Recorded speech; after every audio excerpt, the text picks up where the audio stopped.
60 বিঘা জমির উপরে বিশাল এরিয়া নিয়ে ছিল সেই রাজবাড়ি। হ্যাঁ, ভালো আছেন না? আপনার নামটা? সমরেশ মণ্ডল। আচ্ছা আচ্ছা, যাক, অনেক কিছু জানেন না। আসলে এখানে কত বছর যাবত আপনারা বসবাস করতেছেন?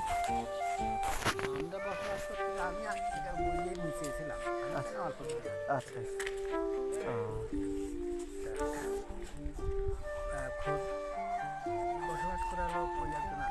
আচ্ছা আচ্ছা। এখানে সেই পুরনো বিল্ডিং বা রাজবাড়ি এরকম কিছু স্থাপনা দেখার মতো কিছু নাই। ওই বাজারের পাশে একটা ওয়াল ছিল, বিরাট উঁচু। আচ্ছা আচ্ছা, ভেঙে ভেঙে লোকে তো ইটগুলো কুড়িয়ে, হ্যাঁ, যে যা পেরেছে নিয়ে চলে গেছে। আচ্ছা আচ্ছা। যাক, আপনি নামটা একটু প্লিজ। আমার নাম সুভাষচন্দ্র মন্ডল। সুভাষচন্দ্র মণ্ডল, আচ্ছা আচ্ছা আচ্ছা। তাহলে হ্যাঁ, সুভাষচন্দ্র মণ্ডল। যাক, আমি আসলে একটু ইতিহাস নিয়ে ঘাটাঘাটি করি তো, যার কারণে একটু চলে আসা। এটা হচ্ছে প্রথমাদিত্যের চাচা কচু রায় ছিল। কচু রায়, হ্যাঁ, কচু রায়। আচ্ছা আচ্ছা আচ্ছা। তারপরে আবার ওই পিতৃব্যহ নিতে হবে, অর্থাৎ চাচাকে খুন করবে। আচ্ছা এই আচ্ছা, আশায় এখানে এসেছিল পালিয়ে, সেখানে রাজবাড়ি তৈরি করে। আচ্ছা করে ও ছিল ঈশ্বরীপুর, যশোরেশ্বরীপুর। ওটা তো শ্যামনগর। হ্যাঁ, শ্যামনগরে গিয়েছি আমি, ওখানে তো একটা কালী মন্দির আছে। আচ্ছা আচ্ছা, ওটাও তো তানার একটা অঞ্চলে ছিল আর কি, শাসন অঞ্চল।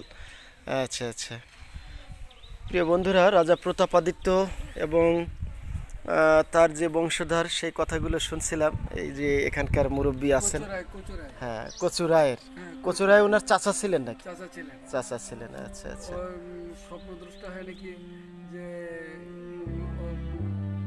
পিতৃব্যকে খুন করবে। আচ্ছা আচ্ছা আচ্ছা, এই আশায় সে এখান থেকে চলে আসে, ওইখান থেকে রাজ্য থেকে চলে আসে, এসে এখানে আলাদাভাবে ই করে আর কি। হ্যাঁ, একটা বড় পাথর রয়েছে, ওই দেখবেন একটা ব্রুজ বলে, বুরুজ, একটা ব্রুজ ছিল। হ্যাঁ হ্যাঁ, এই বাড়িটার দক্ষিণ মাথার ব্রুজ ছিল, সেটা তো সমান করে ফেলেছে। আচ্ছা আচ্ছা।